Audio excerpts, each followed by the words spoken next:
All right, today we are diving deep into the engine room of Arabic grammar. We're going to uncover something called the Awamil. These are the 100, let's call them grammar managers, that are secretly telling every single word what to do. Let's get right into it. You know, have you ever been reading an Arabic text and you see the same exact word, but in one sentence it ends one way, and in another sentence it has a totally different vowel at the end? Well, you are not imagining things, and it is definitely not random. It's actually a super precise system at work. Today, we're going to pull back that curtain and see exactly what's causing those changes.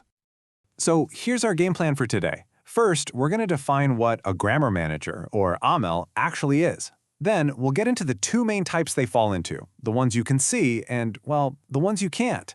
And finally, we'll tie it all together and see why this system is the secret key to the incredible precision of the Arabic language. Okay, let's get right to the heart of it.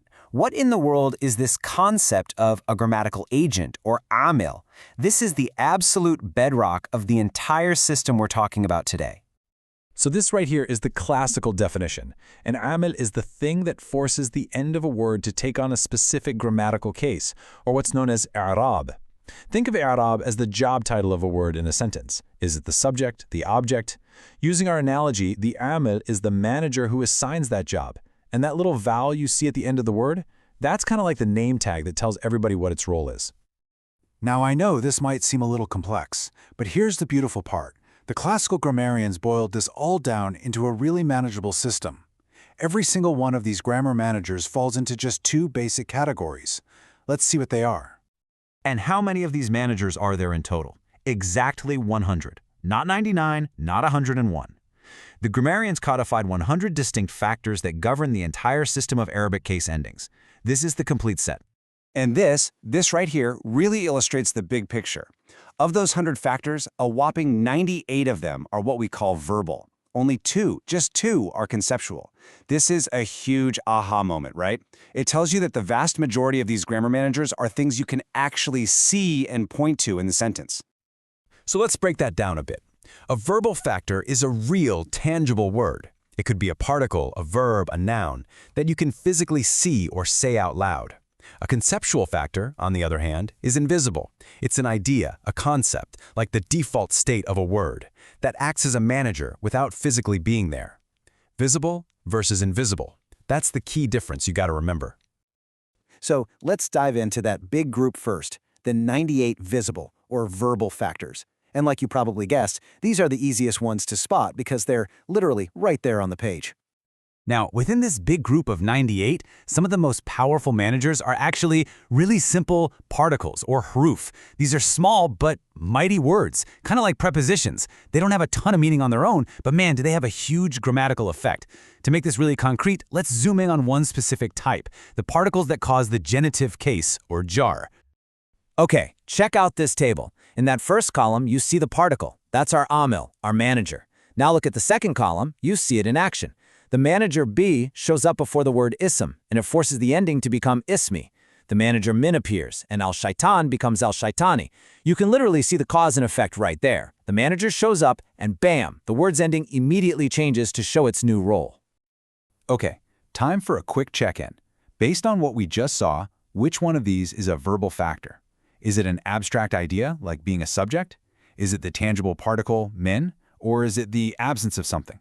If you picked B, you are spot on.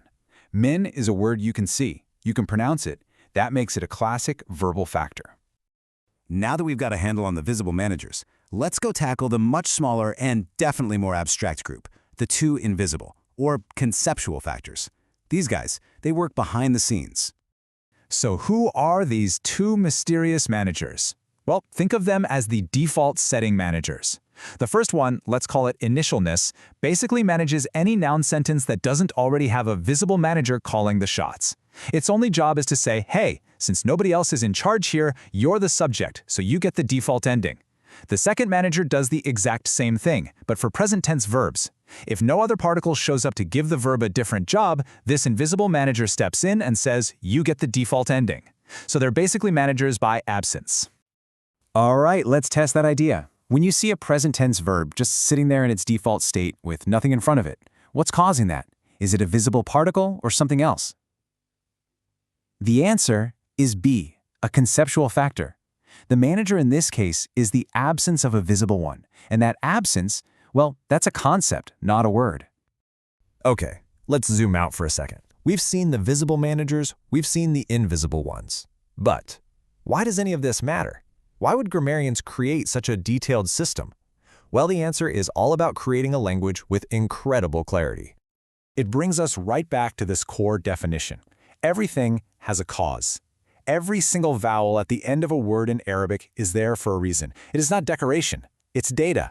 It's signaling the word's precise function in the sentence, a function assigned by its awamil. Nothing is left to chance. It's all part of the design. And here is the ultimate takeaway.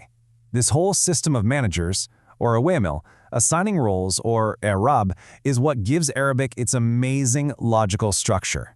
It allows for flexible word order without creating any confusion, because those little vowel endings always tell you who is doing what to whom.